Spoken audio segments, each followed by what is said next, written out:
السيستم امريكان كيقرر 3 السوايع في النهار وكيقول لك سير كمل. سير جري. Ce que j'avais fait pour l'assurance, je l'ai transposé chez Bombinos. انا ما كرهتش نعرف لا فيزيون ديالك على ليكو سيستيم ديال الاي كوميرس في المغرب. سي اون ان كونساي ا دوني او جونز انتربرونور بارابور للتعامل ولا لا ريلاسيون مع الانتيليجنس ارتيفيسيال. On ne peut pas donner notre data à ChatGPT. Impossible. J'ai 2 enfants. Ils sont à l'étranger. Oui. C'est un main dans le domaine.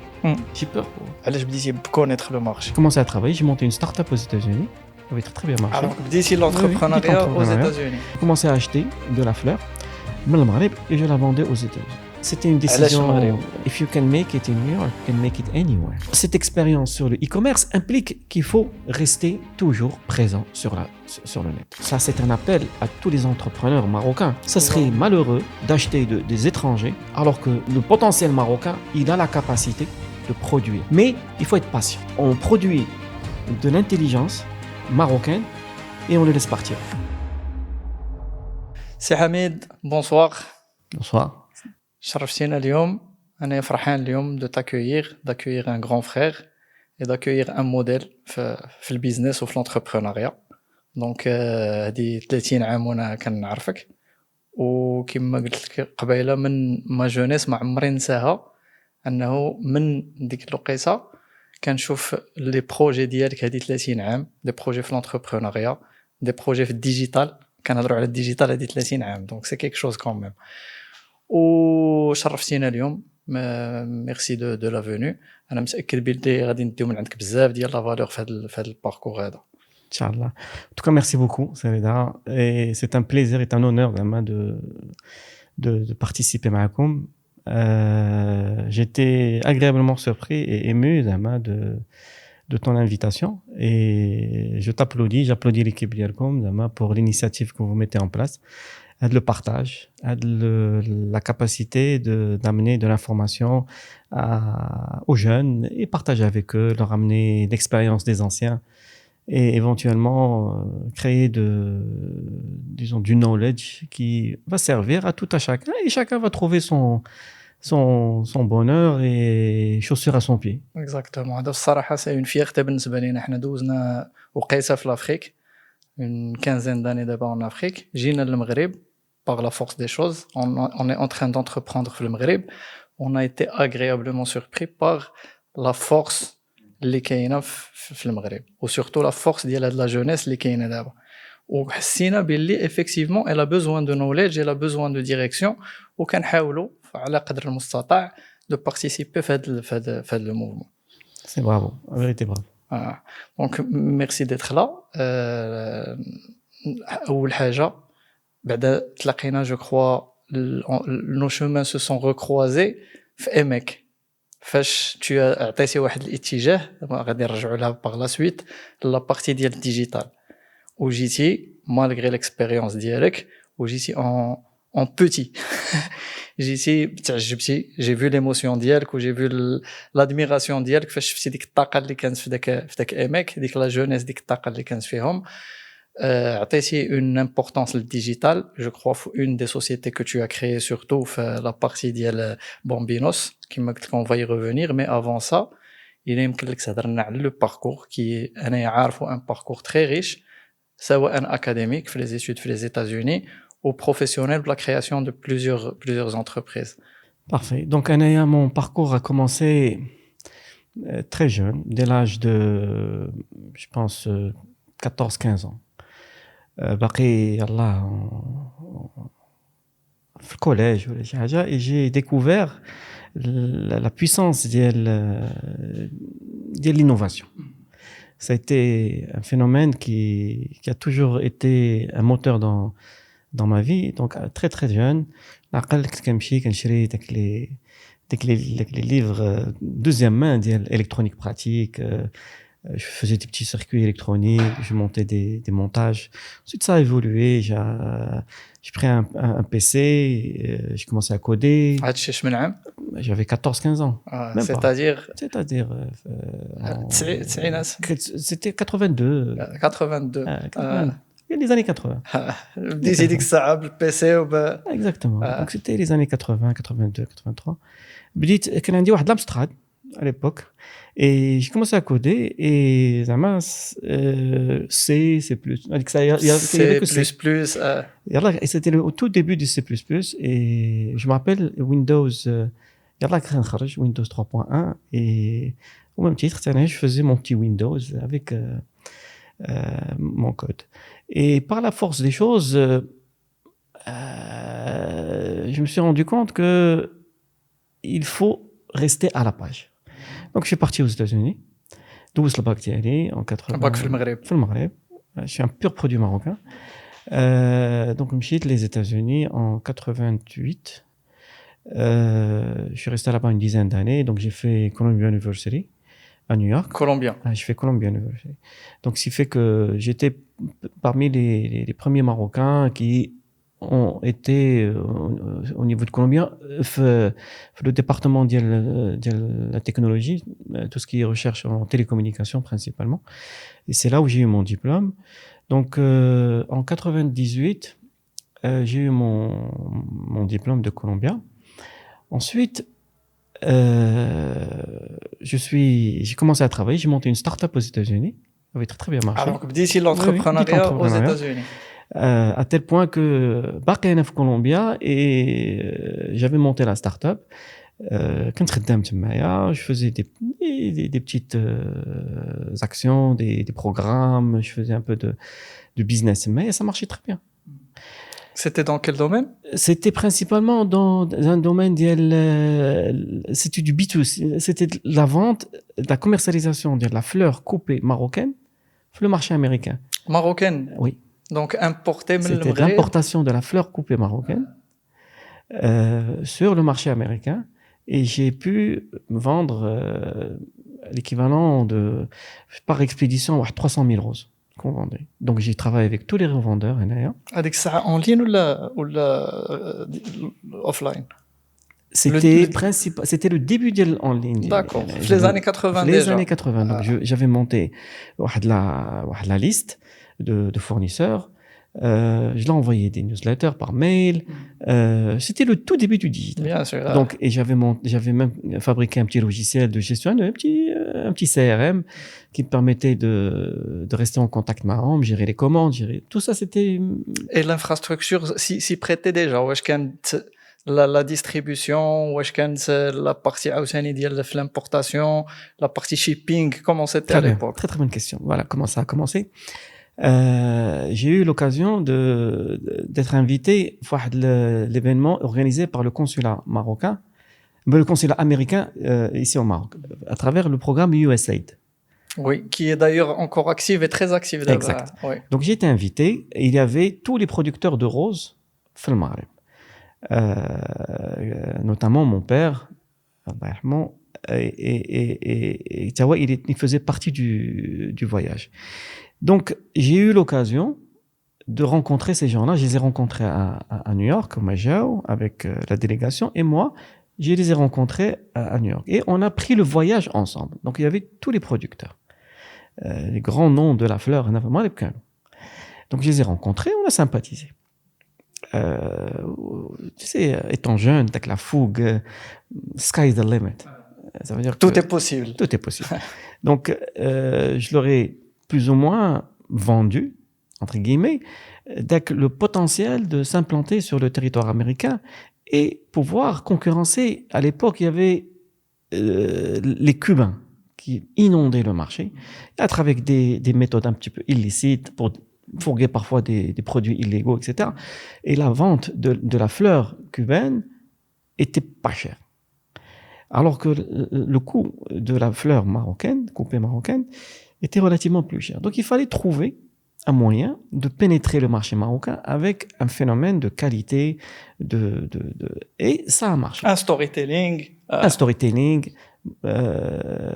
Et c'était vraiment, c'était intuitif ce que je faisais. Je n'étais pas formé pour ça, mais le fait d'être devant une situation, le fait accompli et être en mesure d'être devant un revendeur et pouvoir lui vendre quelque chose de plus cher, à ce qu'il a l'habitude d'acheter, mais en accompagnant le produit d'une histoire qui est agréablement compréhensible et que lui-même peut raconter à son client, et le client va faire un petit peu le pas pour acheter ce produit. Et ça a marché. Donc, c'est le branding. C'est le branding. C'était intuitif.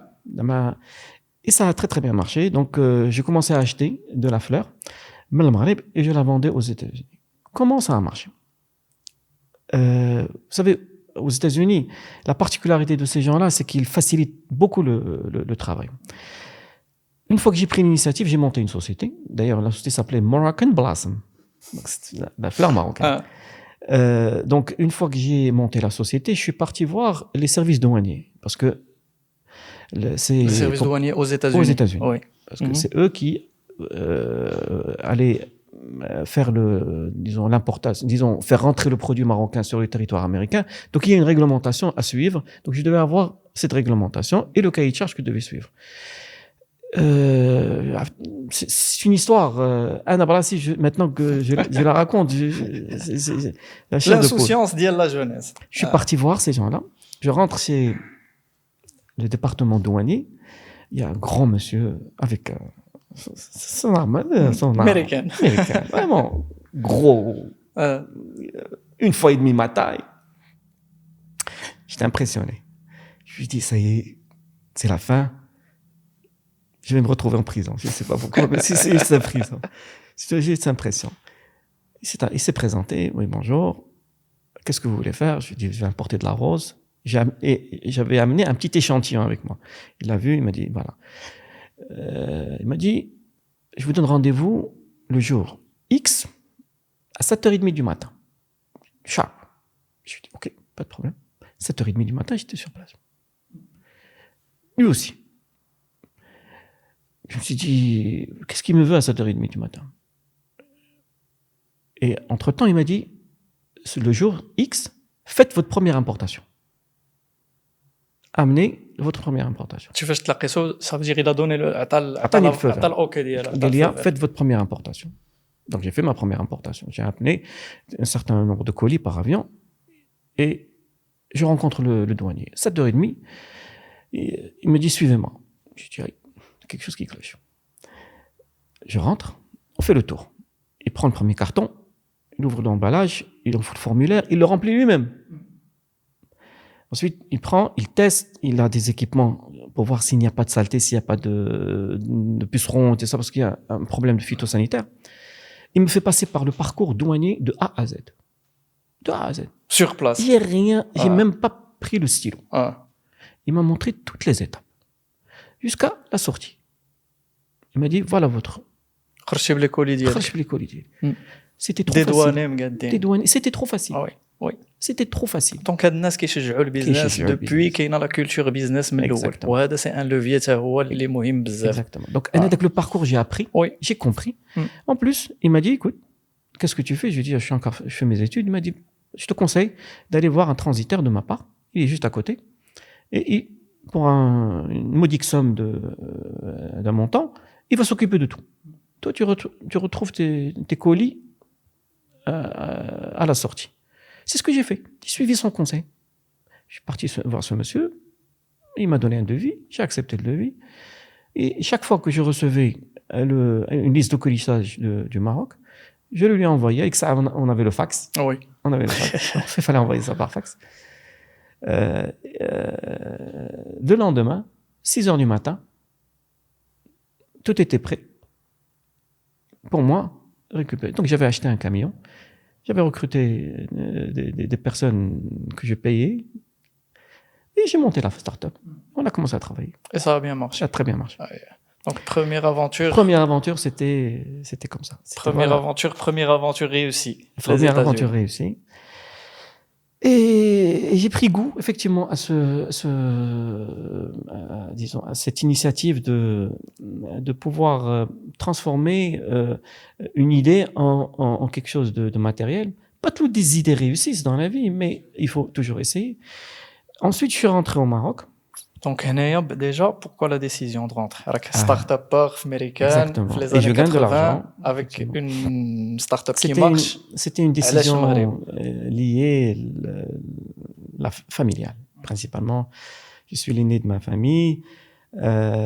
Mon père avait besoin de moi. Je n'ai pas hésité. Sincèrement, j'ai même pas réfléchi deux fois. J'ai tout claqué et on m'a même reproché, les amis, les connaissances, même la famille, tout le monde que je connaissais, tout le monde m'a traité de fou. Pourquoi tu laisses tomber une affaire et tu rentres? J'avais pas de réponse. En toute sincérité, je ne savais même pas quoi répondre. C'est comme si j'ai eu un voile sur les yeux qui m'a dit, écoute, tu dois rentrer. Et je suis rentré. المكسب. مكتب. Ça fait يطلب مني ندخل. J'ai commencé à travailler avec lui. Il avait des difficultés dans son business. J'ai fait ce que j'ai pu. ديك الساعة l'immobilier, je crois. C'était le domaine de l'immobilier. C'était au tout début des années 90. Il y avait une crise énorme. Une crise, il y avait beaucoup de méventes. On a fait ce qu'on a pu. L'affaire, elle a plus ou moins, disons, survécu, tant bien que mal. Mais ça m'a pris 4 ans de ma vie. Ça m'a pris 4 ans. Et c'est passé très, très, très vite. Très vite. Durant ces 4 ans, j'ai laissé passer la vague du dot-com aux États-Unis. Du dot-com. C'était Les États-Unis. les États-Unis. ديك الساعة, le début des années 90, c'était le boom les États-Unis. وانت كنتي ديك الساعة من les premiers. Exactement. J'étais diplômé d'une des plus grandes universités des États-Unis, une Ivy League School. J'avais des demandes d'emploi tous les jours. Et j'ai pesé le pour et le contre et j'ai trouvé que c'était plus judicieux de rentrer. De rester, parce que j'étais rentré, mais j'avais toujours la possibilité de repartir. Ah, donc après les 4 ans, j'ai la réflexion, je te rejoins. Non, même pas. Durant les 4 ans, j'avais toujours, il y avait toujours une petite voix qui me disait, qu'est-ce que tu fous, repars. Qu'est-ce qui t'a retenu? Sincèrement, tu veux savoir. J'étais en train de construire ma maison, d'aménager la maison et tout ça. Je pars chez une droguerie. C'est tout bête. Hein? Je pars dans une droguerie pour acheter une poignée. Je rentre chez la droguerie. À peine je rentre, je trouve un accueil. Ah, c'est Hamid, ça va. Une chaleur que j'avais perdue pendant 10 ans. Et j'étais chez moi. Ici au Maroc. J'étais dans une droguerie. Allez, j'ai payé 100 dirhams, 150 dirhams, tout cassé. L'accueil que j'ai eu valait de l'or. Tu es chez toi. J'étais chez moi. Je sortais de la droguerie, j'étais dans un trottoir, j'étais dans une rue qui était une extension de chez moi. Aux États-Unis, j'étais un étranger. Effectivement. كيبقى البلاد هو البلاد. J'étais chez moi. Oui. هذا le sentiment, sincèrement, et je te parle en toute sincérité, m'a fait reconsidérer beaucoup de choses. Et je me suis dit, on a un dicton à New York qui dit if you can make it in New York, you can make it anywhere. صافي دونك كاينه لا كونفيونس ديال ستارت ابر عارف باللي. Exactement. Mais justement, c'est donc عشتي l'entrepreneuriat d'abord في المغرب. عشتي ديال لا période des États-Unis, mais عشتي l'entrepreneuriat في المغرب ديال les années 90, les années 2000, les années 2010 ou d'abord les années 2020. Donc tu en es à ta 4e décennie في l'entrepreneuriat في المغرب. Je suis sûr que, et c'est évident, المغرب تحول قدامك en temps réel. Tu as vu la transformation. Exactement. إلا جينا نقولوا شنو هما les principales transformations اللي بانوا لك في هاد les décennies ou même la série de transformations. Les années 90, c'était une période de câblage, de réseau. Tout le monde s'orientait, d'ailleurs moi-même, et j'avais monté une entreprise qui était orientée vers tout ce qui est réseau, tout ce qui est هادشي في le domaine des télécommunications. domaine télécom. C'est mon domaine. Oui. Donc, une fois que j'ai quitté le domaine de l'immobilier مع الوالد, je me suis orienté vers mon métier de base. Donc, j'ai monté une affaire dans la partie réseau, tout ce qui est routage, tout ce qui est les routeurs, tout ce qui est configuration des routeurs, les configurations des DNS, monter un serveur. À l'époque, il n'y avait même pas Internet. Et à peine, c'était le Internet, je crois c'est les années 90. Le modem, exactement.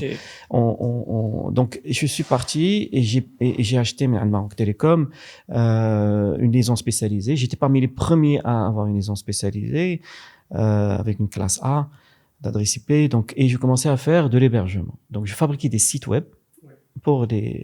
Donc, on était dans cette transition du câblage, de connecter, disons, les ordinateurs, créer un réseau local. C'était l'engouement de cette époque. Et il y avait, donc c'était ça, les années 90. Les années 2000, il y a eu un switch. Les gens ont commencé à comprendre que le soft avait de la valeur. Parce qu'à l'époque, vendre à quelqu'un du software, c'était impensable. Oui, effectivement. Vendre un ordinateur, ça résonnait. Il pouvait payer cette machine à n'importe quel prix. Mais lui dire, je vais t'installer un software dans cette machine... Culturellement, le piratage. Culturellement. Le piratage, il a joué vraiment en défaveur des éditeurs marocains. Mais en tout cas, la mentalité marocaine n'était pas en mesure d'accepter quelque chose d'éphémère, contrairement à quelque chose de palpable. Les gens voulaient toucher. Et tout ce qui n'était pas palpable n'avait aucune valeur à leurs yeux.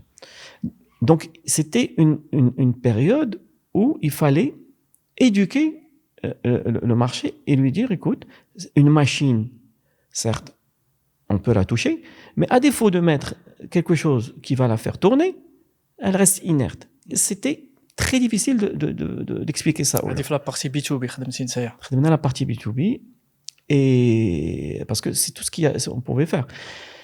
Et c'est là où je me suis attaqué au domaine des assurances. Donc en 2004, je pose ma main sur mon clavier et je me donne pour mission de fabriquer un logiciel qui gère les accidents de voiture au Maroc, qui gère l'ensemble de l'écosystème du sinistre. Et ça gère la compagnie d'assurance, l'expert en automobile, le garagiste, la compagnie d'assistance, les constateurs. Et si tu as eu déjà un accident, quand quelqu'un vient, un constateur avec une application mobile, il prend les photos, ensuite un expert t'appelle, il te propose toute la solution, c'est moi qui l'ai développée. La solution s'appelle Expertise. Et pendant 15 ans, mon premier contrat, c'était en 2007. Donc ça m'a pris 3 ans de codage, tout seul. Tu as développé toi-même. Ensuite, j'ai recruté une équipe qui faisait avec moi et à l'époque, coder, c'était pas comme aujourd'hui, ChatGPT, on prend du de code, hein. Ça n'a rien à voir. Coder, c'était coder. Donc là aussi, start-up, partir de zéro. La partie tech au cœur du métier. Exact. Être à l'écoute. Parce que fabriquer un logiciel qui te plaît est une chose, fabriquer un logiciel qui sert aux autres, qui est demandé et pour lequel on est prêt à payer. Exact. Et j'ai gagné beaucoup d'argent avec ça. Donc là, on explique bien, c'est une solution, elle gère l'accident. Une fois que l'accident qui gère le constateur, une fois que le constateur prend la photo de l'accident, directement, elle est téléchargée sur l'application d'IELK. Une fois téléchargée sur l'application d'IELK, avec l'intelligence artificielle, un devis est préétabli. Exact. Une fois le devis préétabli, la commande même sera le fournisseur. Voilà, donc voilà, tu as résumé parfaitement. Donc, mais au début, quand on a commencé, c'était le système gérait l'expert, le garage et la compagnie. Ensuite, effectivement, une fois qu'on a installé le système et ça a commencé à être adopté par le marché, on a commencé à introduire des composantes nouvelles. L'intelligence artificielle, le chiffrage automatique. C'est aujourd'hui, c'est le cas. C'est ce que je fais aujourd'hui. D'accord. Donc, d'abord, D'abord, l'axe de développement, je crois, Ouais, غادي la partie fournisseur. les années 2000. أيه. Les années 2000, c'était le tout début de la digitalisation. 2010, c'était affirmer c'était la scalability. Parce que d'abord, هنا رجعنا la question, la différence, les différentes étapes du marché. Donc قلتي لي 90 مازال يلاه كيقلب على شنو هو الهاردوير شنو هو السوفتوير قنعوا باللي السوفتوير مهم. 2000 on a commencé à convaincre les gens et installer des logiciels. Oui. Et développer des plateformes. Donc j'ai commencé à développer la plateforme. Les années 2010, 2020, c'était avec la traînée de poudre. Ça a marché. Il fallait scaler. Donc les serveurs, les load balancers,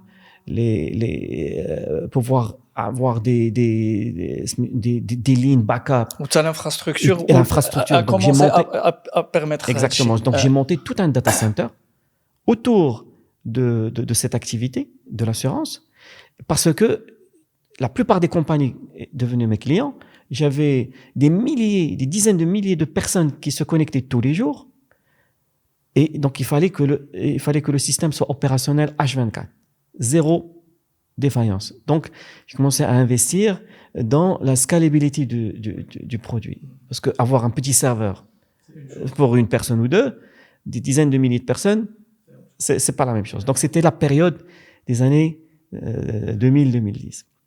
À partir de 2020, le monde a changé. Le monde a changé, le cloud a apparu. Ça veut dire que avoir un data center n'était plus rentable. C'était plus rentable. Il y avait des méga. C'est une autre dimension de scalabilité. C'est une autre dimension de scalabilité. Et il fallait, suivre la vague. Et c'est là où nous-mêmes, on a pivoté vers des modèles qui reposent un petit peu sur le cloud, tout en gardant les éléments à caractère personnel dans nos serveurs. Parce que, encore une fois, nous sommes tenus par de la confidentialité, donc on peut pas tout mettre dans le cloud. On met que les choses qui peuvent être sur le cloud, mais les choses qui sont d'ordre privé restent dans nos serveurs. Et aujourd'hui, ce qui est la vague qu'on est en train de surfer, les années de 2020, comme tu as dit, c'est l'intelligence artificielle. Mais il faut comprendre une chose, c'est que, et ça c'est une question que tu m'as pas posée, comment j'ai pu faire ça? 98, j'ai mon diplôme, je sors d'une grande école, pas de problème. Mais 98 et 2025, limite, je devrais être un professeur d'histoire de technologie, pas un acteur.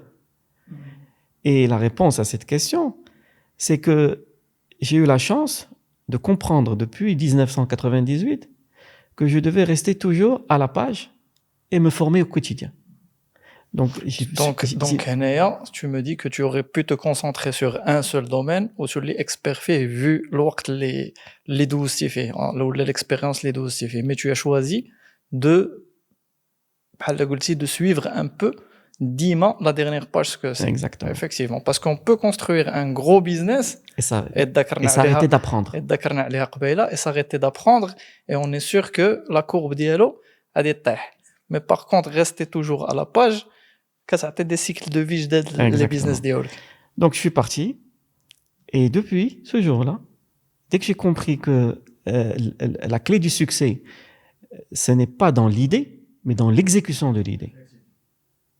Tu peux avoir la meilleure idée du monde. Et d'ailleurs, les idées, elles sont en abondance.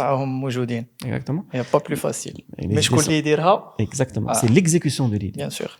L'exécution de l'idée implique être capable d'être un leader. Pas quelqu'un qui va forcer cette idée sur des gens et leur imposer à faire, parce que ça ne va pas marcher. Il faut fédérer. Et c'est là où, disons, ma formation, elle a pris un tournant quand j'ai commencé moi-même à faire un peu de développement personnel pour pouvoir comprendre quelles sont mes limites et quelles sont mes forces. Parce qu'on a tous des limites, on a des paradigmes dans la vie qui font que nous hésitons à faire des choses et parfois on prend des décisions, on croit que c'est des bonnes décisions, mais dans la réalité c'est des mauvaises Je décisions. crois que c'est l'étape la plus importante pour un entrepreneur.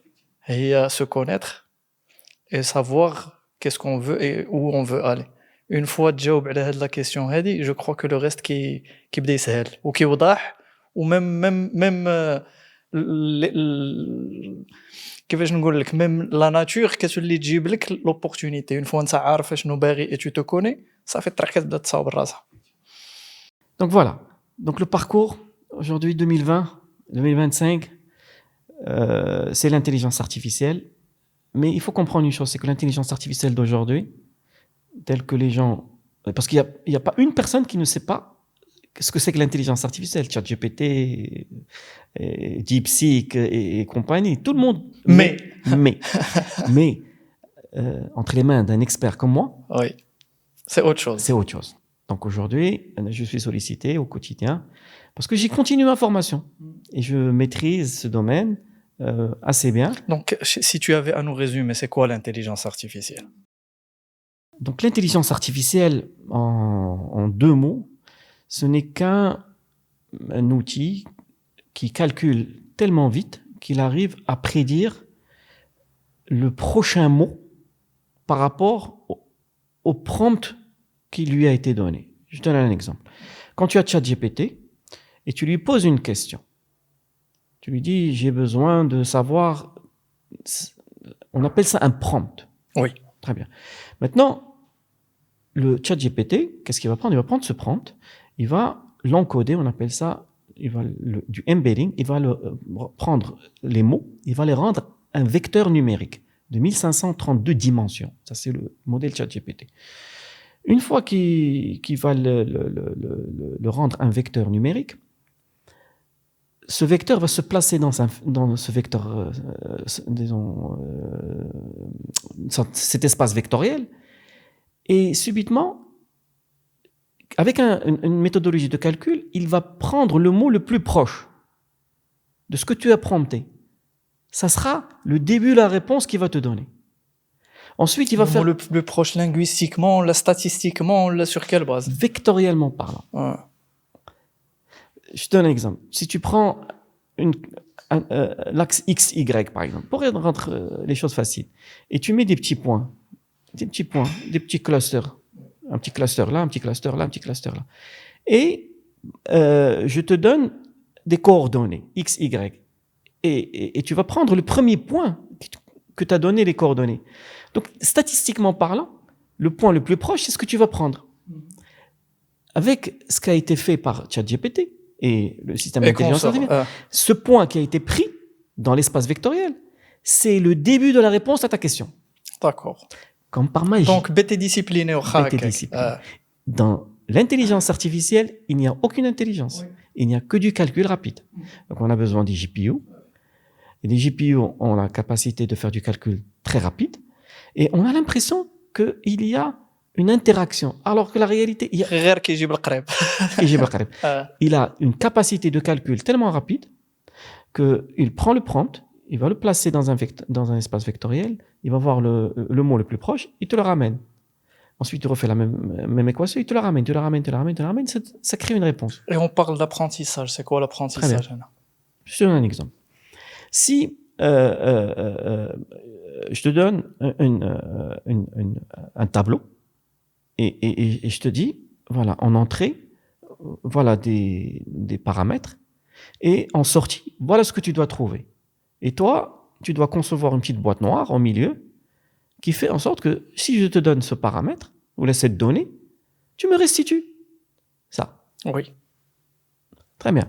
Si on fait ça, et je te donne des dizaines de millions, des dizaines de milliers de données comme ça.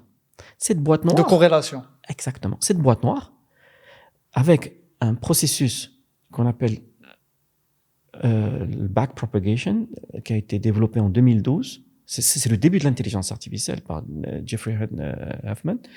Et c'est au Canada. Ils ont trouvé une méthode mathématique que cette boîte noire, qui est un réseau neuronal, et on appelle ça le deep learning. Donc c'est un réseau neuronal. Et chaque réseau, et chaque neurone, elle a un paramètre. Et avec ce système, je te donne en entrée et je sais ce que tu dois trouver en sortie, on fait un matching. Un va-et-vient, c'est du backpropagation. On va, on revient, on va, on revient.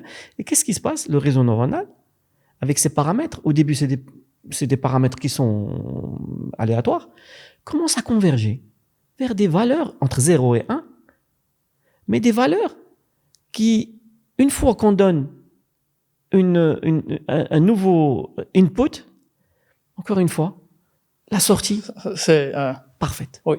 Il a appris. Et là, on a différentes techniques. On a ce qu'on appelle les auto-encoders. On a beaucoup de techniques. Mais maintenant, vulgairement, si on sort à l'extérieur, ça se fait avec la data اللي غادي تعطيه.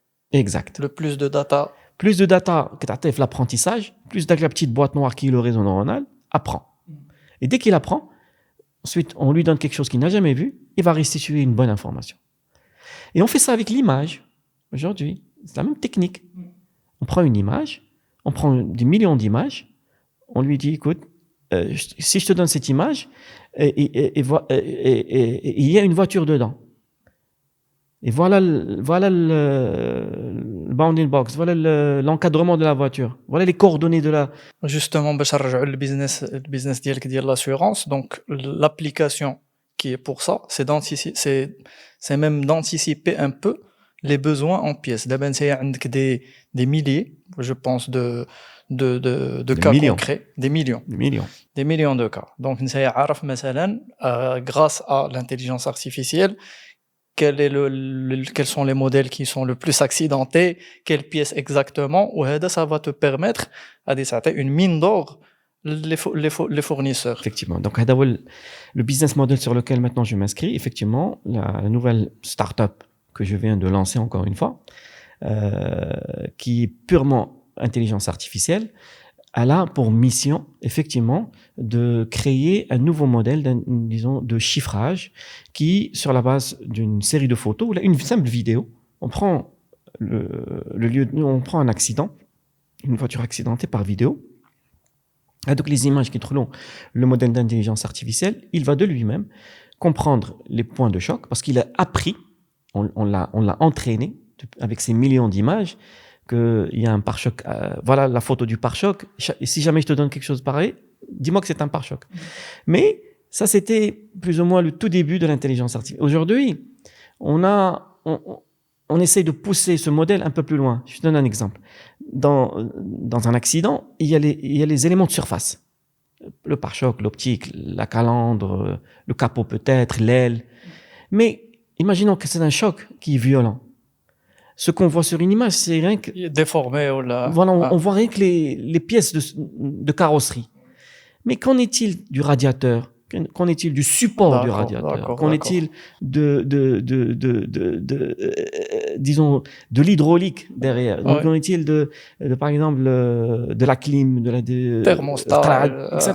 Donc, ça veut dire qu'un expert, quand il voit ça, il va ouvrir le capot. Il va diagnostiquer ça et il va donner. Aujourd'hui, les anciens modèles d'intelligence artificielle n'avaient pas cette capacité. Aujourd'hui, sur quoi je travaille, c'est pousser ce que j'avais fait et rendre cet outil d'intelligence artificielle aussi performant qu'un expert. Maintenant, comment? يلاه جيت نقول لك لا بون نوفيل فاش قلتي لي كاينين دي بيس اللي ما غتوصلهمش الاي اي قلت لك جيت نقول لك لا بون نوفيل سي كو elle va pas remplacer l'homme mais non du tout. mais d'abord tu me dis que non même... du tout d'accord. L'objectif ديالنا je pense que l'intelligence artificielle ne va jamais remplacer les humains parce que ça reste un outil. C'est les humains qui utilisent l'intelligence artificielle qui vont remplacer les humains qui ne l'utilisent pas. C'est bien dit. Ça veut dire qu'il faut évoluer avec. Il faut évoluer. C'est une donnée réelle, c'est une réalité, donc il faut prendre le tournant معها. Donc d'abord, ce que je suis en train de t'expliquer par rapport à ce modèle, le nouveau modèle, ce nouveau concept, c'est ce qu'on est en train de vivre avec tous les modèles, tous les LLM. Il y a ce qu'on appelle le deep, le deep search ou le raisonnement. Maintenant, quand tu demandes à ChatGPT ou la Grok ou la DeepSeek ou n'importe quel LLM, tu le vois en train de raisonner. Et ça, c'est une nouveauté. Là, justement, كانت une adaptation, كانت واحد الحاجة raisonnement, ودابا ردوها Deep Search, Deep Search. Deep Think. Ah, Hein? Tout le monde. oui. Mais c'est tout récent. Très bien. Maintenant, comment ça marche? C'est tout l'aspect. Si eux l'ont fait, bah, nous aussi, on peut le faire. Bah, c'est du fine-tuning. Ouais, de l'apprentissage. Du fine-tuning. Fine-tuning. Le fine-tuning. Oui. Ouais, l'apprentissage. Donc, ce que j'ai fait? J'ai mis en place une équipe qui a remodelé tout le système qu'on a fait dans le passé. Et on a utilisé la même technologie qu'a fait DeepSeek, par exemple, dans ce qu'on appelle la distillation. C'est quoi? On utilise un LLM qui est extrêmement riche, extrêmement puissant, tel que ChatGPT ou Grok ou tous les ou Anthropic ou tout ça, et on crée un système de prompting qui est très sophistiqué, parce que comme nous, ce que faisons étant humains, mais on fait ça d'une manière très très sophistiquée. Donc c'est un système très sophistiqué de codage, et on commence à interagir avec ce LLM, et on le force à nous répondre tel que nous le voulons, selon ce qu'on attend de lui à la sortie. Et on apprend jusqu'à ce qu'il commence à converger vers les résultats que nous cherchons dans ce processus de fine-tuning, d'apprentissage. Une fois qu'on a mis en place ce système de distillation et de paramétrage, on peut capturer tout le knowledge qu'il a eu et on l'introduit dans notre modèle. Et ce modèle, aujourd'hui, il suffit qu'il voit une photo et il va de lui-même comprendre qu'il y a un radiateur et il y a des pièces intérieures que même la photo ne montre pas. Et il va donner à l'expert la capacité de lui dire, écoute, voilà, ce que je vois en surface, c'est ça. Mais il y a de fortes chances, et voilà la probabilité très très élevée, que la pièce 1, 2, 3, 4 est endommagée. Et pour ça, il va lui donner le prix. Et vous en êtes où actuellement? Nous sommes à un stade très très avancé. Nous prévoyons, Inch'Allah, de faire nos premiers bêta versions dans quelques temps, il faut compter un mois maximum. On va sortir les premières versions. Le marché maintenant on a déjà des partenaires qui... Justement, c'était ma question suivante. Est-ce que tu as envisagé la levée, Fetchi? Est-ce que tu as des expériences de levée? Non, sincèrement, je n'ai jamais eu cette chance de faire une levée de fonds. J'ai toujours été, comment dirais-je, axé sur le marché local. Or, aujourd'hui, avec cette innovation, je pense que le marché international pourrait être en mesure de s'y intéresser. D'autant plus que c'est un outil qui peut être très facilement élargi vers d'autres scopes. La détection de la fraude. En assurance toujours. En assurance. Ou là, aujourd'hui même, ce qu'on a fait pour l'automobile peut s'avérer aussi utile pour les secteurs de la maladie, le secteur des risques divers, le secteur bancaire, le secteur pharmaceutique, et tous les secteurs où on a une immensité de données, où on doit traiter de l'information en temps réel et prendre des décisions qui parfois un humain n'a pas la capacité de processer. Il y a la masse et il y a la qualité. Et parfois, l'un est au détriment de l'autre. Oui.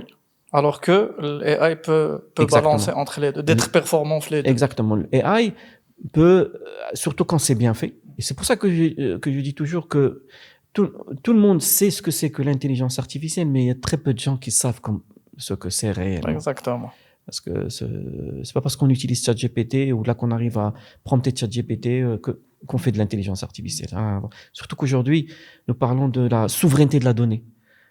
On peut pas utiliser des modèles qui vont exposer le fonds de commerce d'une entreprise, surtout sa data, sur le monde extérieur. On peut pas donner notre data à ChatGPT. Impossible. Ça veut dire qu'on doit travailler avec des modèles locaux, faits in-house. Une premise. Donc justement, si on a un conseil à donner aux jeunes entrepreneurs par rapport au ta'amul ou la relation avec l'intelligence artificielle. Je sais que la question est vague, mais en tout cas, un jeune entrepreneur, comment il doit aborder l'intelligence artificielle? La question est, disons, très complexe parce que on a une population qui va être très technique. C'est ceux qui vont mettre la main à la pâte. Et il y a une autre population qui, elle, Qui va consommer. Et chacun va avoir son orientation. Parlons de ceux qui vont faire le technique. وكاينين عندنا في المغرب à ce stade. Malheureusement, c'est encore يلا كي يخرجوا. المشكلة il y a un autre problème. C'est la qualité académique اللي عندنا في المغرب.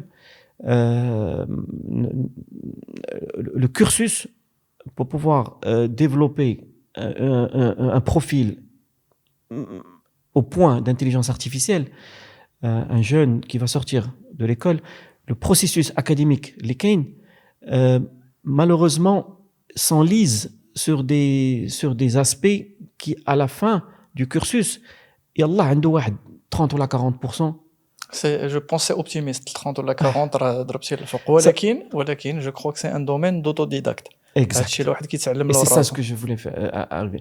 Je ne suis pas en train de critiquer le système éducatif. Mais il est ce qu'il est. Il est ce qu'il est. Et le cursus est très long. Ça veut dire que si on veut apprendre à un jeune... اسمح لي نقاطعك. Le cursus déjà il est fait sur une année ولا deux. دابا اللي كيطرا في une année وراه il est figé sur une année. هذا التحول اللي كيطرا في هذا الشيء كل نهار. دونك ما يمكنش تتبع البروغرام. Exactement. Moi personnellement, quand je vois les jeunes diplômés خارجين من l'école, راه limite يلا بداو les premiers chapitres. Ça veut dire que le système éducatif, il doit changer. Il doit se métamorphoser. Ça veut dire que l'école ou l'université doit pousser, comme tu as dit, l'étudiant à s'auto-former. Bien sûr. Et au lieu de l'enseigner, de lui apprendre, au lieu de lui apprendre, il faut lui apprendre à apprendre. Je suis tout à fait d'accord. Le système américain هادشي باش زوين. Exactement, c'est ce que nous السيستم امريكان كيقرر 3 سوايع في النهار وكيقول لك سير جري. Donc ça veut dire qu'aujourd'hui, la réponse à ta question, est-ce qu'il y a des profils sortis d'école qui peuvent faire de la generative AI aujourd'hui? Il n'y en a pas beaucoup. Et même ceux qui sont là, et ceux qui sont, ils sont capturés par des chasseurs de tête à l'étranger qui diront rapidement. Donc, ce qui fait qu'il faut préserver notre capital humain. Il faut créer des mentors qui vont expliquer à ces jeunes, leur dire écoutez, faites confiance à votre pays, faites confiance à l'écosystème dans lequel vous œuvrez. L'Afrique est une porte. Nous sommes vraiment nous pouvons vraiment capturer tout le potentiel, disons, du business nord-africain et l'Afrique subsaharienne.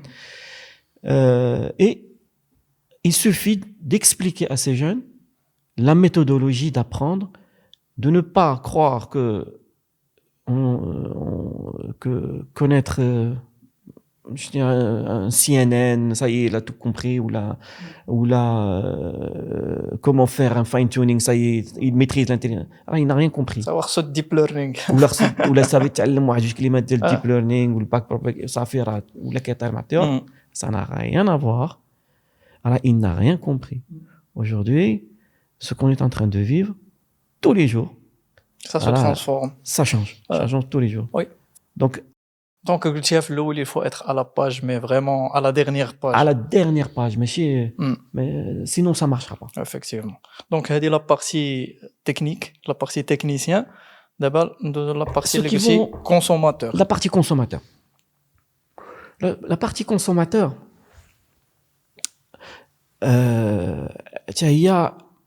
elle est drivée par le marché. Il est clair que aujourd'hui, vendre implique que quelqu'un achète. Tu ne peux pas vendre si quelqu'un n'achète pas. Ça, c'est une demande. Il faut une demande. Donc, le vendeur, il est là. Est-ce que l'acheteur est là? Les chiffres, on va vulgariser un peu l'intelligence artificielle, mais en tout cas la partie de ChatGPT, je pense que les statistiques, le Maroc est bien placé en tant que consommateur. Très bien, mais ça, en termes de consommateur, je parle du vendeur à quelqu'un que le codeur a codé. D'abord, on a parlé du technicien, donc il a produit quelque chose de superbe qui résout un problème, et le vendeur va aller le vendre. Il va le vendre à quelqu'un qui va acheter. Très bien. Quelle est la particularité de Maghreb? L'écosystème des entreprises marocaines, malheureusement, elles veulent l'intelligence artificielle, mais elles hésitent encore. Parce que on cherche une rentabilité immédiate. C'est ça. On pense que on va plugger le système, le lendemain on va commencer à gagner de l'argent. C'est utopique. Oui. Il faut une période d'apprentissage, une période d'adaptation. Il faut que le système se rôde par rapport à la data interne. Donc, personnellement, ça c'est un appel à tous les entrepreneurs marocains et à toutes les administrations marocaines, à tous les grands groupes marocains qui veulent aujourd'hui surfer sur cette vague. Et c'est indéniable. Ils vont un jour, et c'est obligé, se retrouver en train d'acheter de l'intelligence artificielle. Ça serait malheureux d'acheter des étrangers alors que le potentiel marocain, il a la capacité de produire. Mais il faut être patient. Il faut être un peu indulgent. Il faut miser sur le futur. Il faut miser sur le futur. C'est comme ce que tu es en train de faire, avec tes équipes. Prendre un pari sur le futur, c'est très gagnant. Vouloir gagner sur un coup de fusil maintenant, c'est pas pérenne. C'est pas pérenne. Donc aujourd'hui, si il y a une plateforme technique qui s'installe, et je pense qu'il y a des initiatives locales qui sont en train soit par le gouvernement, soit par des privés, soit par des institutions comme l'UM6 et tout ça, c'est excellent ce qu'ils sont en train de faire. Il y a des incubateurs. Malheureusement, ils font du mentoring. C'est ça. Il faut du mentoring, il faut de l'accompagnement. Parce que la base est là. La base, elle est là. L'intelligence ديال المغربي, on a été étonné par l'intelligence de la jeunesse marocaine. Il y a vraiment du potentiel. On a comparé un peu. On a comparé avec l'Afrique, on a comparé avec nos expériences même européennes. La compétence اللي لقينا في le jeune marocain, c'est un potentiel. C'est واحد الكنز اللي خصو effectivement حاجة وحدة اللي قلتي هي le mentoring. Et le mentoring. والمشكل خصنا نتهلاو فيه, il ne faut pas qu'il ne soit capturé. On produit de l'intelligence marocaine et on le laisse partir. J'ai vécu ça toute ma vie. J'ai formé des jeunes, j'ai formé des ingénieurs, et 2-3 ans plus tard, tous nos ingénieurs sont partis. Ils me déposent une démission. مثلا ديال الكودينغ راه معروفه فرنسا شكون اللي كيكودي في فرنسا que des Marocains. Que des Marocains. دابا انايا شنو نقول لك un nombre incommensurable d'ingénieurs que j'ai formés, et ensuite quelques mois ou quelques années plus tard, ils viennent me déposer une démission. Est-ce qu'ils sont d'argent d'acheter? Non. L'attrait. Donc il faut construire un écosystème attractif pour la jeunesse. Pour la jeunesse. وهادشي les pays اللي نجحوا هادشي اللي داروا. Ça veut dire من la régulation, tout ce qui est gouvernemental, c'est la mentalité ديال l'entrepreneur اللي كيخدمهم. Exactement. راه ماشي جات جوجل elle a créé des environnements de travail propices. تهلاو في الناس. Ils ont donné peut-être des fois de l'actionnariat les employés ديالهم. Donc l'écosystème, s'il y a un challenge par rapport à l'État et par rapport aux entrepreneurs, c'est de créer un écosystème اللي غادي كما قلنا يوجه هي الأولى parce que l'orientation est primordiale, et deuxièmement qui puisse retenir. Effectivement. Alors c'est à défaut d'avoir des fondations solides, tu peux pas construire un immeuble. Aujourd'hui, les fondations de tout un pays, c'est la ressource. La matière grise. C'est la matière grise. Il n'y a pas moyen de construire un pays sans ces ressources humaines. J'ai passé le temps, j'ai vécu tout ça. Aujourd'hui, si je peux même ne serait-ce que parler et être en mesure d'expliquer ce que je viens de te dire, c'est que moi-même j'ai fait un effort sur moi-même. Bien sûr, tu es le meilleur exemple. J'ai fait un effort. Tu as sacrifié. J'ai sacrifié beaucoup de choses, mais je suis resté à la page. Oui. Et j'ai fait des formations. Et tu as sacrifié la partie États-Unis. J'aurais pu rester là-bas. حلوا لك البيبان من la première expérience. خلاو لك لا دوان صاوبوها لك facilement. Et pourtant حتى هذا عاوتاني سي اون ريسبونسابيلتي بالنسبه Exactement. لا ماتيير غريز حتى هو يفكر Exactement. شويه أنا درتها par émotion et par peut-être ignorance, mais j'ai eu la vérité, j'ai eu de la chance. J'ai eu de la chance. Dieu en a voulu ainsi, alhamdoulilah, Rabbi sakhar. J'ai pu faire des choses intéressantes dans mon pays et j'en suis fier. Maintenant, est-ce que quelqu'un, un jeune aura la même force de résister à la tentation? C'est pas facile. ولكن حنا المغاربه كنرجعوا كما كان الحال كنرجعوا ولا كيبقى في راسنا. كنعرف بزاف ديال الناس اللي واخا راهم على l'étranger ils ont tout le temps l'idée ديال الدخول في المغرب في الراس. ingénieur, Je te entrepreneur, fais une tout petite ce que tu veux. confidence. J'ai 2 enfants. Ils sont à l'étranger. On m'a dans le domaine. J'ai peur pour eux. Sincèrement. لا مي غادي انا جو سوي سور كو غادي يرجعوا. Mais je peux pas les contrôler. مي l'environnement je crois qu'il y a des évolutions. دابا راه كاين لاطري ديال المغربيين. هذوك الناس ils sont très forts à capturer.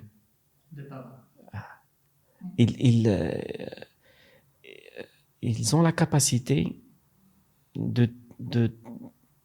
de prendre le meilleur de ce que tu as. C'est ta vie, c'est ton temps. Non, Ils te sucent la moelle. À un certain moment, c'était la matière première, la ressource. كانوا كياخدوها. D'abord, c'est le temps, c'est ta vie.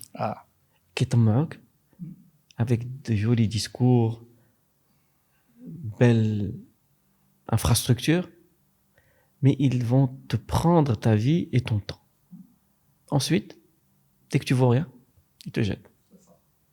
Alors que, là, il suffit que quelqu'un prenne l'initiative de parler à ces jeunes et ماشي de leur mentir et de leur dire la vérité. De leur dire la vérité. نقول لهم شنو كاين. يقول لهم شنو كاين.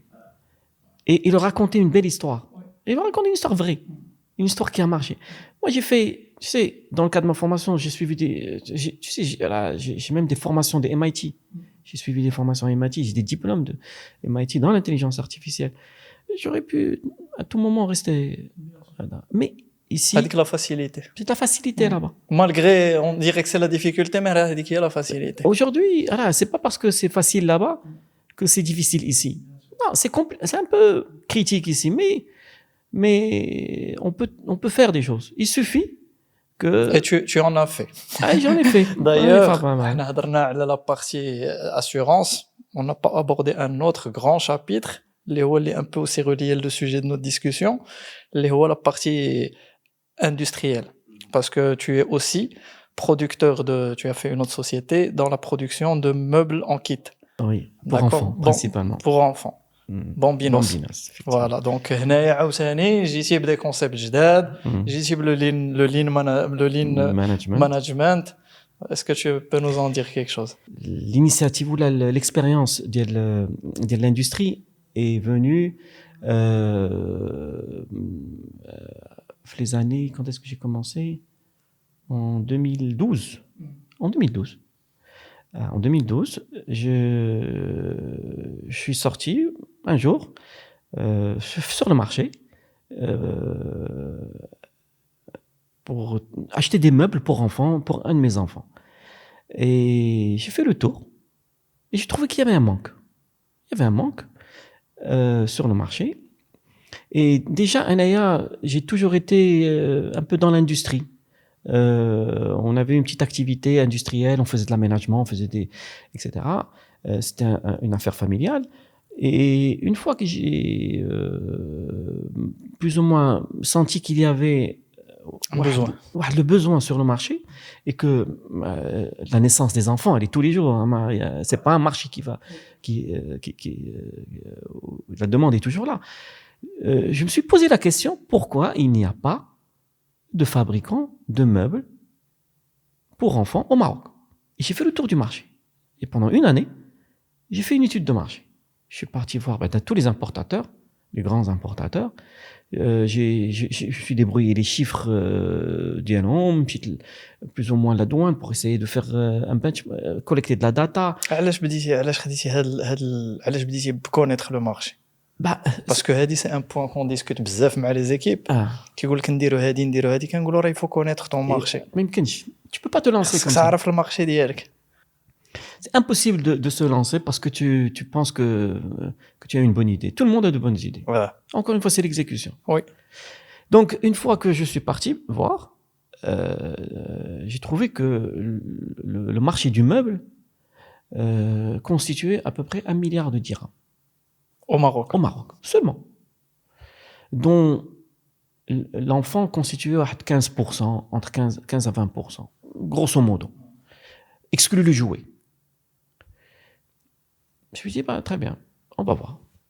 Maintenant, pourquoi personne ne s'y est intéressé? Et je me suis posé cette question. Je suis parti voir les grandes surfaces.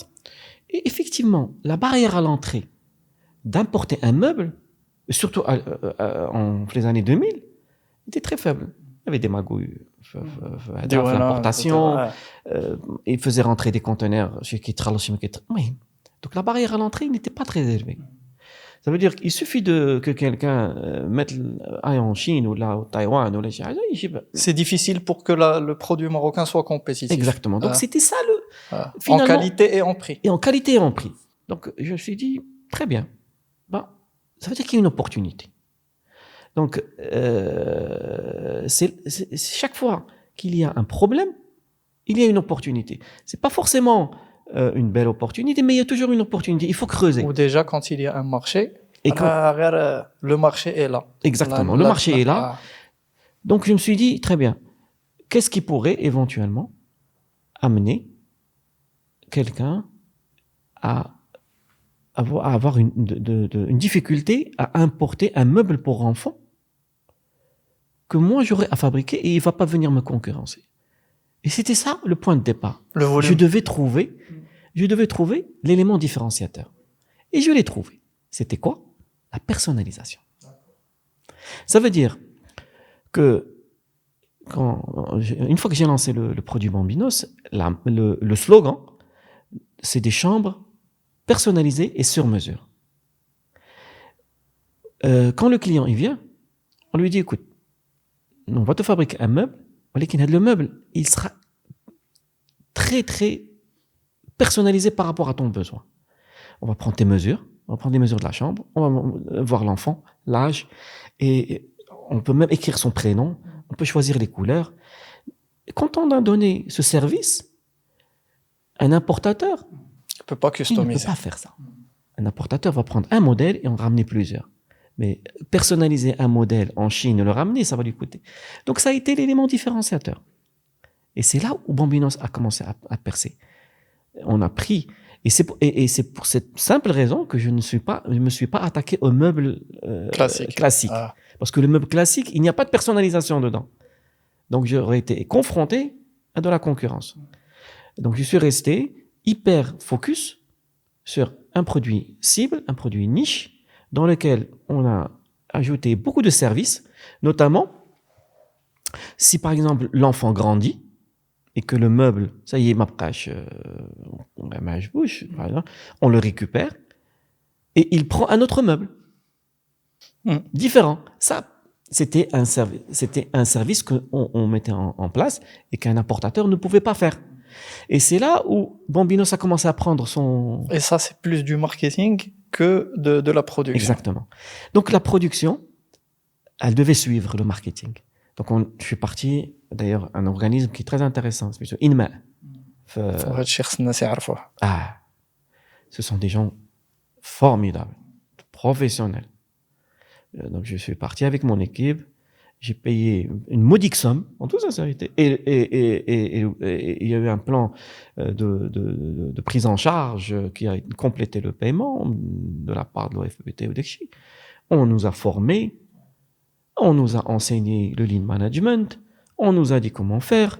Ils sont venus sur place, ils nous ont accompagnés pendant des mois et des mois et des mois, avec des rapports. Et ce qui est intéressant, c'est que du fait que je suis dans l'informatique et dans l'intelligence artificielle, qu'est-ce que je fais? il fabriquait un outil d'intelligence artificielle pour Bambinos.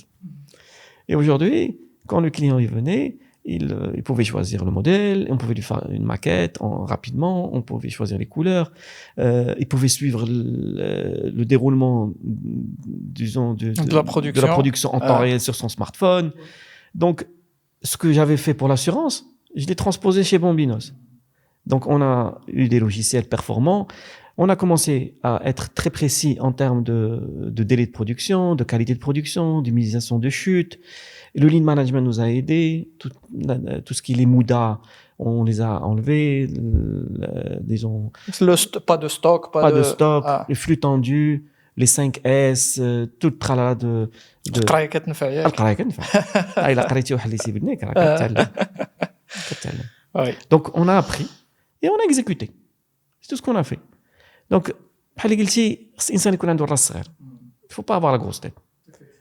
Il faut être jeune, même si je suis vieux, il faut rester jeune. لا ما عندي ما يتسال جي عندنا لي ميك avec la petite tête admiratif ما عندي ما يتسال زعما سي لا بون démarche. C'est la bonne démarche. Donc voilà, donc l'expérience industrielle et ce qui s'est passé, il y a eu des équipes qui ont pris le relais. Aujourd'hui, je suis moins sollicité. Il y a eu toute une équipe qui تامر راسهم. Mais هنايا عاوتاني l'esprit entrepreneur qui يدخل. Tu as vu un autre axe de développement اللي هو l'e-commerce.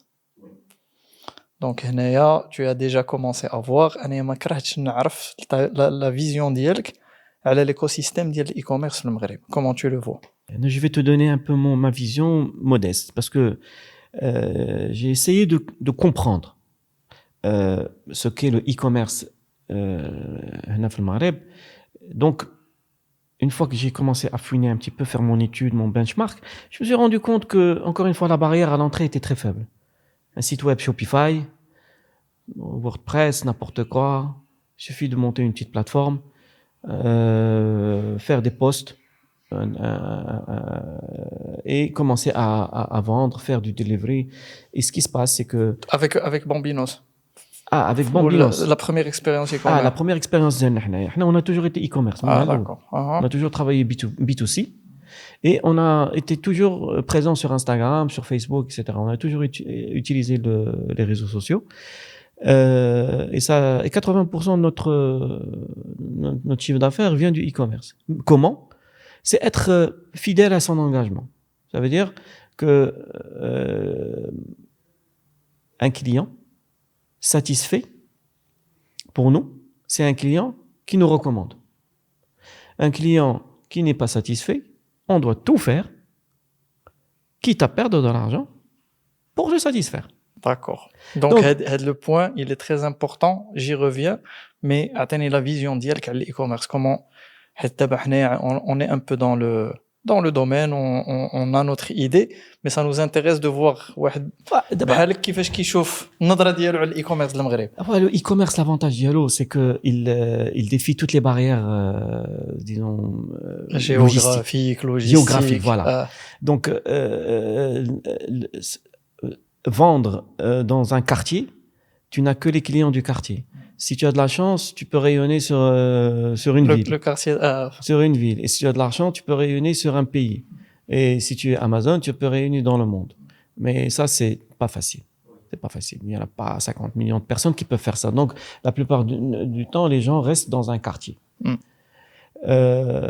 Travailler dans un quartier aujourd'hui, ça fait pas gagner de l'argent. Travailler dans une ville, tu peux avoir des points, beaucoup de magasins. Ça va. Mais c'est très difficile. Et le système de franchise et tout ça, c'est bien, il faut faire ça, bien sûr. Mais le e-commerce, si le produit s'adapte au e-commerce, il ne faut pas hésiter. Maintenant, comment كيتيحوا les limites de la scalabilité. كيتيحوا les limites de la scalabilité, exactement. ولكن il faut être intelligent. Il faut que le produit il faut pas vendre ce qu'on veut acheter, il faut vendre ce que le marché veut acheter. Donc ça veut dire que les produits que tu vas mettre en place sur le e-commerce doivent résoudre un problème. Parce que l'achat impulsif aujourd'hui, il y a encore, ولكن il est de moins en moins. Les gens sont très pointus sur que. Donc, avec mon expérience personnelle, j'avais, comme je t'ai dit, pris l'initiative de créer des produits personnalisés et sur mesure. Mais j'avais un rayonnement local. Casablanca, Rabat, Mohammedia, un petit peu Tanger, des gens. Mais c'était des actions ponctuelles. C'est vrai, c'était à forte marge, ولكن faible volume. Une fois que j'ai compris que le e-commerce était une niche, je devais créer le produit adapté au e-commerce. Vendre, par exemple, un produit pour lequel il fallait prendre des mesures, tu peux pas faire ça sur le e-commerce. C'est impossible. Parce que le risque de l'erreur est très important.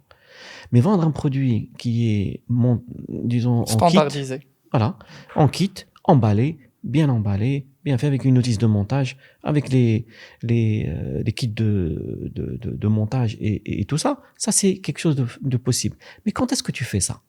Quand tu as acquis de la notoriété. Donc Bambinos, elle a, avec le temps, été reconnue sur le marché comme une marque de qualité et qui respecte ses engagements. Ça ne veut pas dire qu'on n'a pas commis d'erreurs. On a forcément commis des erreurs. On a toujours été derrière notre produit pour satisfaire notre client. Donc, avec le temps, la marque, elle a pris un positionnement sur le marché. Quand on a introduit le produit e-commerce, des petits lits, pas chers, facilement montables, etc., le marché les a accueillis à bras ouverts.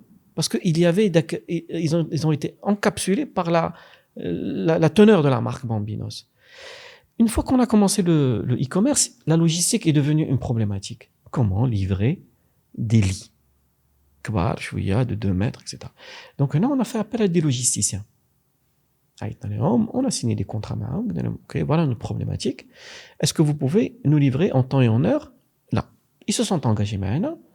Et, alhamdoulilah, ça marche. Maintenant, cette expérience sur le e-commerce implique qu'il faut rester toujours présent sur le net. Tu peux pas lancer une petite action, une promotion et attendre à ce que les gens, ça y est, j'ai tout fait. Non. Ça veut dire que c'est un métier, le e-commerce. Ça s'improvisionne pas. Et c'est pas parce qu'on fait quelques reels ou quelques publications ou on a tout fait. Non. Loin de la blague, on n'a rien. À peine on a touché la surface. Est-ce que je suis un bon acteur de e-commerce? Peut-être pas. ولكن encore une fois, et j'essaie d'apprendre et je fais appel à des professionnels. Et tu as bien compris le défi. Et j'ai bien compris le défi. Parce que effectivement, le défi, tu peux pas marcher en spot. Tu peux pas marcher par à-coup. Il manque une politique globale ou un positionnement e-commerce ou là et tu fais un pas en avant et 2 pas en arrière. Exactement. Donc aujourd'hui, le e-commerce est un métier qui repose sur des professionnels. Et ces professionnels doivent prouver qu'ils ont la maîtrise de l'œuvre. Et une fois que le produit, donc l'adéquation entre le produit et la stratégie se combine, c'est une affaire gagnante. Parce que produire, j'ai une usine, je produis tous les jours. C'est très facile pour moi de produire. Maintenant, je peux produire et stocker, et ça me sert à rien, sauf si il y a une stratégie e-commerce qui, moi, je remplis et le e-commerce, il me vide le stock. Et ça marche tout seul. Et le client revient et il recommande. Donc, c'est une chaîne. En plus de ça, il faut d'abord avoir des indicateurs. Il faut être en mesure de retargeter ton client. Et c'est là où qu'il y a un élément important, ce qu'on appelle le coût d'acquisition le CAC. Customer Cost Acquisition.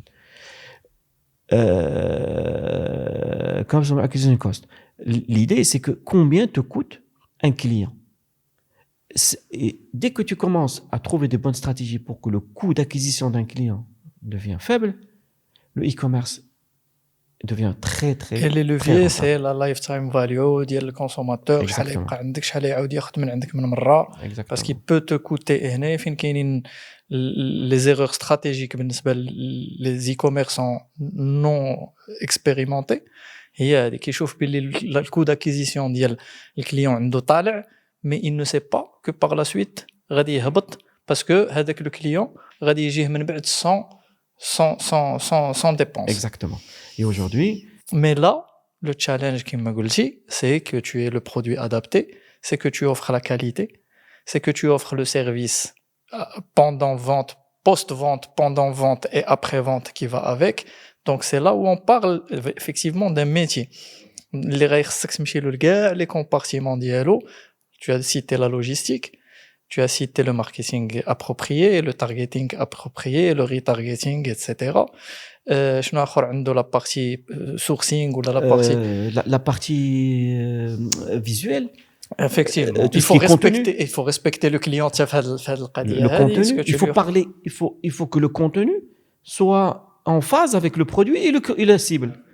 Tu peux pas avoir un contenu qui est déphasé par rapport à la cible. Donc c'est pour ça qu'il faut un professionnel qui sache créer le contenu adapté à la cible. Et adapté à ton message, ou adapté à ton produit, ou adapté à ce que tu veux. Exactement. شنو هما les challenges اللي لقيتي في l'e-commerce? Réellement, les challenges اللي لقينا حنايا في l'e-commerce au niveau de Bambinos, c'est داك on a travaillé avec des agences اللي malheureusement c'était ça le vrai handicap. On savait pas. Donc نعطيني le détail ديال l'expérience ديالك. الاول بديتي je pense un freelanceur au début. Au début, on avait pris un freelanceur pour commencer. Réellement, au début, on faisait ça en interne. Ah d'accord. Et au début, le modèle de Facebook était plus soft. On mettait un peu d'argent, ads, et le retour sur investissement était très, très, très lucratif, très intéressant. Ça veut dire que le modèle économique, ou le modèle... Le retour sur investissement était bon. Facebook, ils n'étaient pas très gourmands à l'époque. Parce que c'est pas question de gourmandise, je crois que s'il y avait moins de bids, il y avait moins de concurrence. Il y avait moins de bids. Ah. Donc ça veut dire un peu d'argent rapportait beaucoup de ventes. Donc, بدينا خدامين, on faisait du contenu nous-mêmes, pas de très grande qualité, mais ça marchait. Oui. Ça marchait très bien. Ensuite, on s'est dit, ok, on va passer à l'étape suivante, on va s'adresser à une agence. Puis on a une agence. Cette agence nous a promis la terre, la lune, les étoiles réunies. Malheureusement, ils étaient pas... يلا كانوا كيتعلموا. Over promise. Exactement. Ils nous ont vendu le rêve, ils nous ont livré la poussière. Peut-être que c'est une erreur d'Yann. Peut-être, je sais pas, mais en tout cas, le résultat nous a refroidi un petit peu. Oui. Donc, on a essayé de bricoler en interne. J'ai des freelances, Ensuite, on est parti voir une grande agence. On a un vrai professionnel. On a payé le prix fort, on est parti voir une grande agence. Malheureusement, ça n'a pas trop donné. Pour quelle raison? Pour la simple raison que la qualité de la grande agence, elle était en surproduction. Elle était trop grande pour ce qu'elle avait comme staff. Ils étaient victimes de leur succès. Donc, ils ont perdu tous leurs clients. Parce que quand on est greedy, quand on gourmand, on perd tout. Il faut donner de la valeur aux clients. Sinon... Donc, ils sont devenus plus des exécutants cliqués sur next qu'on pouvait faire, alors qu'on voulait du conseil. On voulait qu'on nous oriente. On voulait nous dire, écoutez, ce que vous faites est mauvais. Oui. On n'avait pas cet interlocuteur. Oui. On devait leur dire quoi faire, quand est-ce qu'ils devaient faire, quand est-ce qu'ils devaient faire la promotion. C'est pas mon métier. Moi, je suis un industriel. Moi, je sais fabriquer. Je sais pas faire du ads. Donc, c'est vrai, on l'a fait pour bricoler. Une fois qu'on a commencé à faire les choses au sérieux, il nous fallait quelqu'un de sérieux. On l'a pas trouvé. Non, ok. Rajna avec le contrat. Non, ok, on va temporiser un petit peu. Je vois un peu le. Effectivement, le marché a commencé à changer. Il y a Facebook qui commence à m'appeler quasiment toutes les semaines avec l'équipe. Ou là, كيقولوا علاش نقصوا السباند من الاكسبنس ديالكم انا نصاوبوا لكم حنا راه نعاونوكم انا. Donc je me suis rendu compte que effectivement le monde est en train de changer. Le monde est en train de changer. Tout le monde s'est orienté vers le e-commerce. Il y a eu la vague influenceur à l'époque. C'était le tout début des influenceuses. Une influenceuse, une maman qui vient, voilà, je montre mes enfants, ta. Et tout le monde, c'est un engouement, waouh, Flana, elle a fait, je viens. Donc tout le monde s'est orienté vers les influenceuses. Aujourd'hui, j'y crois pas vraiment, mais ça, c'est mon avis personnel. Tu as jamais utilisé, tu as Si, jamais bien testé? sûr, j'ai utilisé l'influenceur. Bien sûr. Mais je reste sceptique par rapport à cette méthodologie. Mais ça, encore une fois, ça c'est mon avis personnel. Et qui a montré ses limites actuelles. Et bien sûr qu'il va montrer ses limites, parce que c'est du, comment dirais-je, c'est du fake. Oui. Et à un moment donné, le fake. Ou le client, d'abord c'est ça en fait, la transformation majeure اللي كاينة, c'est que le client marocain est devenu mature. Il est devenu mature. Il s'est fait avoir plusieurs fois. Et d'abord, il y a l'offre quand même. Et il est devenu mature. Et il lui faut شي حاجة à la hauteur. À la hauteur. Mais le paradoxe اللي كاين سي حميد, c'est que les producteurs sont là. Le Maroc, mine de rien, est producteur. Et اللي كنشوف انايا دابا في l'écosystème دابا, c'est qui est l'acteur principal ديال الاي-commerce في المغرب. C'est pas les producteurs ولا c'est pas الناس اللي عندهم شي براند مزيانه ولا ils sont forts في الاوفلاين. Les acteurs, c'est les jeunes. C'est les jeunes. C'est les 18-25 ans. Ils ont eu une certaine orientation qui n'est pas nécessairement la bonne. Ils ont la méthode. حنايا دابا منباهرين فيهم. Notre génération est منباهرة à tort في هاد la génération des 18-25 اللي n'ont qu'une méthode. C'est une ressource qui est importante, c'est une force qui est importante, mais elle ne sait que يطلقوا next. ما عندهمش l'esprit marketing, ما عندهمش l'esprit entrepreneurial ديال الحساب ديال etc. Donc c'est des bons exécutants. Et حنايا on est ébahi فيهم. Alors que le potentiel الكبير فين كاين في الناس بحالك, كاين في l'entrepreneur ولا في le producteur ولا في اللي عنده une marque ديالو ou elle est à succès ou elle a du potentiel ومازال elle n'est pas en ligne. مازال elle n'a pas brisé les barrières géographiques اللي هضرتي عليهم. مازال ما سكيلاش بها. Alors que هاد l'outil كاين. Donc دابا l'étape اللي كتبان ليا مهمة في المغرب هي خص هاد الناس هادو ils doivent s'y mettre parce que leur produit est demandé. الناس محتاجين البرودوي ديالهم. وعاوتاني هاد لا فورس ديال لي ماركتور ديجيتال اللي كاينين حتى هما راه خصهم لي وجههم خصهم فين يخدموا باسكو الموديل عيا ديالهم عيا ما بقاوش هما كيبيعوا ماشي خدمتهم يبيعوا ما خدمتهم يماركيتيو. Exactement. Tu sais ce que tu es en train de dire, c'est l'histoire qui se répète. شنو قلت لك في les années 90 l'ordinateur ça se vendait, le soft ça se vendait pas. Oui. علاش il fallait éduquer. Il faut éduquer. Il faut éduquer le marché. Il faut éduquer. Donc aujourd'hui, et le marché a été éduqué. Et le marché mais a été dans un sens qui a été bon à un certain moment. Exactement. Mais d'abord, Bambinos, par la force des choses, je me suis lancé dans le e-commerce depuis le tout début. C'est vrai, je comprends. Et ce que je voulais te dire tout à l'heure, par rapport aux jeunes, c'est que malheureusement, ces jeunes n'ont pas le souci de la promesse, de la qualité. Ça veut dire que ce que j'ai remarqué, l'écosystème des jeunes qui tapotent sur le clavier, اليوم داير لك واحد البراند غدا غادي يصداو يحلوا حدا. C'est son métier. Il est issu la culture ديالو est issue du dropshipping. Du dropshipping. كيجي كاين برودوي في لاشين راه افي واو, tu as parlé de l'effet واو, افي واو كيبيع فيه واحد 1000 ولا 2000 بياسه ولا شي حاجه مازال ما شايفش كاع البرودوي دوز لحاجه اخرى. Opportunisme et la vue holistique générale ديال كلشي ما كايناش. وهي اللي c'est la seule qui permet la pérennité. ou des raisonnements بحال اللي قلتي اللي كتفكر في الكود اكيزيسيون ديال الكليون ديالك après un an on voit par exemple des professionnels اللي كيدخلوا كتشوف تيمو مثلا ولا هذا كتعطيك البرودوي غراتوي. علاش؟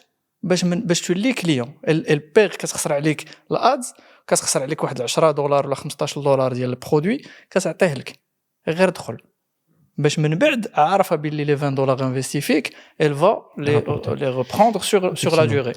Aujourd'hui, il faut comprendre une chose, c'est que, comme je dis, l'éducation du marché est très importante. Ça part du consommateur. D'abord, le consommateur, il va changer. Il est en train de changer. Il est en train de changer. Il est en train de changer. Oui. Parce qu'à un moment donné, le consommateur marocain va, avant d'acheter le produit, il va vouloir acheter les valeurs de l'entreprise. Et c'est indéniable. Quand on va acheter un produit, on va vouloir savoir qui est derrière. On va commencer à le. Maintenant, cliquer, acheter, surtout le paiement à la livraison, etc., etc. Ça, que je risque rien. فهمتيني؟ تيجيني ونشوف ما عجبنيش غادي نردو. فهمتيني؟ Mais je pense que les spécialistes, les professionnels, comme ce que vous êtes en train de faire, vous allez trouver une méthodologie où le produit doit être accompagné par des valeurs. Et le client va commencer à chercher les valeurs. Je vais te donner un exemple. Je vois ça chez moi, ma femme et tout. Quand elle veut acheter, que tu veux les commentaires. Les commentaires, tout le monde sait que les commentaires parfois sont fake, qu'ils sont bons, etc., etc.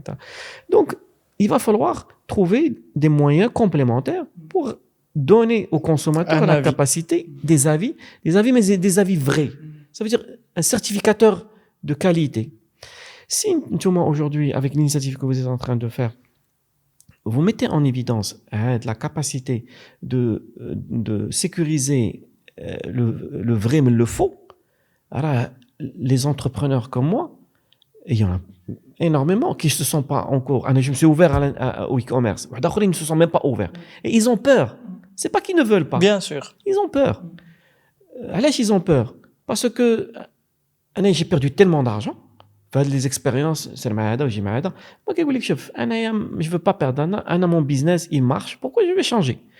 Alors que la réalité, il doit changer. Mais il a besoin de professionnels. On a l'ambition de diriger parce que tu as parlé d'éducation du marché. L'éducation du marché, on est en train d'essayer de la faire à travers Works. On est en train d'essayer de la faire la partie branding, la partie éducation en général. Mais qu'il y a la catégorie les entrepreneurs qui ont peur de franchir le pas. L'erreur en général, c'est qu'ils donnent, ils sous-traitent. Mais quand ils sous-traitent à 100%. Un freelanceur ou là, une agence. Alors que il faut pas oublier que tu mets en danger, en plus de ton temps et de ton argent, la réputation de ta marque. Et c'est ça qui est irréparable. Donc, quand l'entrepreneur, il doit avoir les outils pour piloter. S'il veut partir sur la partie digitale, il doit piloter le projet BID. Mais si le sous-traité, on ne sait pas. Ah, ça serait très bien. Donc l'ambition, c'est de diriger Hadnas et de leur donner les outils pour piloter. Sincèrement, c'est une idée gagnante. Parce que il y a un manque. Personnellement, mon expérience, elle a été en dents de scie. C'est un effet yo-yo. Parfois, je suis satisfait. Ensuite, on retombe. On remonte. Donc, l'effet dents de scie, il n'y a pas beaucoup d'entrepreneurs qui vont vouloir le supporter. Dans la résilience d'Yalo. C'est dur. Il y a 3 catégories. Il y a une catégorie qui a le brouillard ou qui franchir le pas. C'est une majorité. Il y a une catégorie, il a franchi le premier pas, mais il a tellement de mauvaises expériences. Tellement de mauvaises expériences. Il m'a dit qu'il est résilient, mais il est carfas. Il y a une 3e catégorie de gens qui ont réussi même. Alors, il fait ses 30 ventes par jour, 40, 50, mais l'optimisation, ça veut dire qu'il est en train d'investir du temps et de l'argent, et le retour sur investissement, même s'il y a des ventes, est optimisable. Donc, les 3 catégories. Il faut voir le taux de retour. C'est pas parce qu'il a réussi à vendre que c'est bon, non. Là, bien sûr. Il faut qu'il y ait un taux de retour très faible, il faut que le coût d'acquisition soit faible, il faut des indicateurs. Bien sûr. Parce que le e-commerce, c'est une arme à double tranchant. Elle peut te faire gagner comme elle peut te faire perdre. Maintenant, il faut qu'il y ait un savoir-faire et des indicateurs, un système de pilotage, des outils qui te permettent de faire ça. Maintenant, les grands, Shopify et compagnie, ils ne sont pas bêtes. S'ils ont mis des plateformes comme ça, c'est que quelque part, ils ont compris que c'est la bonne démarche. Maintenant, il faut que des professionnels marocains s'installent avec des outils, et surtout l'intelligence artificielle aujourd'hui le permet, les techniques d'automatisation de marketing, donc ça veut dire que vous avez les professionnels, une panoplie d'outils que vous pouvez mettre à disposition des entrepreneurs, et vous devez les pousser à faire le pas et vous faire confiance. Effectivement. Dès Et à qu'ils se vont- faire confiance. Et à se faire confiance à soi-même. Oui. Parce que le résultat, Anna, j'en suis une preuve concrète, dès que le e-commerce marche, c'est magnifique. Mais pour le faire marcher, mon expérience a été douloureuse. Mais j'étais résilient. J'étais très résilient pour le faire. Mais aujourd'hui, il faut que des structures protègent l'entrepreneur, même avec les petites mains sur les claviers dans un café. Effectivement. Effectivement. Dans un café, des petites mains en train de tapoter sur un clavier. Et Ou il doit se décomplexer, هو. Parce que هو كيما قلت لك قبيله il perçoit que c'est les sachants هما les petites mains dans le clavier, sur le clavier. Alors que le sachant, c'est lui, صغير, c'est aussi générationnel. C'est une génération اللي كاينين des blocages. كنقولوا باللي راه on n'est pas fait pour ça. On va pas comprendre. هذا هو العائق الكبير. Alors que c'est pas de la science infuse. دابا نتوما هما البيسي ديال les années 90 اللي عشتنا. C'est pas la science infuse. C'est pas la science. Il y a de la logique. L'entrepreneur est capable de faire. Exactement. شوف, les mots ديالك sont clairs. L'approche elle est parfaite. Il suffit d'être un peu patient, éduquer un peu le marché, accompagner ces gens-là. Anaya aurait eu l'occasion d'être approché par quelqu'un comme toi à l'époque où j'avais commencé. J'aurais fait moins d'erreurs, j'aurais été plus encouragé et pris par la main et accompagné. Ça aurait été très intéressant et j'aurais peut-être pu gagner plus d'argent. Ou économiser du temps. Et économiser du temps, de l'effort, etc. Donc, je vous encourage. Votre initiative, elle est parfaite. Sincèrement, le marché est très demandeur. Très, très, très demandeur. Autour de moi, je connais des dizaines et des dizaines d'entrepreneurs qui ont peur de faire le pas vers le digital. Effectivement. D'abord, ce qu'ils diront, المخير فيهم دايروا une page Instagram وما elle n'est pas actualisée ou là une page Facebook ou là un site internet وما عندوش une visibilité sur la stratégie ou sur اللي قلتيها نتايا مزيان هي l'approche holistique. Ça veut dire que tu te lances dans l'e-commerce راه خصك لي بيلي كاملين خصك تعرفهم بعدا ومن بعد تعرف تبيلوتيهم وتوظفهم. C'est ça. C'est ça. C'est exactement ça. سي حميد نقدروا نبقاو الليله كامله بصراحه. Mais en tout cas, merci beaucoup pour les conseils كاملين. Ou je te laisse le mot de la fin. En tout cas, pour clore un peu la discussion, je suis confiant, en toute sincérité. Je suis confiant sur le potentiel marocain, l'intelligence marocaine, le génie marocain. Je suis un père de 2 enfants. J'ai vu mes enfants en mode devenir des adultes. Et je vois la même jeunesse qui va devenir les entrepreneurs de demain. Leur approche, elle est pleine de génie, d'innovation, de possibilités, de force. Maintenant, c'est vrai que avec la jeunesse, avec la fougue de la jeunesse, parfois ils tombent dans un trou et ils s'en rendent même pas compte et ils perdent du temps à remonter du trou pour aller de l'avant. Avec un petit peu de mentoring, un peu d'accompagnement, avec la sagesse des anciens peut leur faire éviter le trou. Et ils n'auront même pas à perdre du temps. Tout à fait. Et ils peuvent, l'avantage, aller avec le rythme qu'ils veulent. Exactement. Et ils arrivent au même endroit, au même moment, sans aucun effort. En tout cas, c'est notre ambition, l'accompagnement, et on est très, très, très conscient de l'importance d'elle. Et on l'a comme ça. Merci beaucoup. Merci à vous. C'est Hamid. Tabarakallah. Allah يبارك فيك.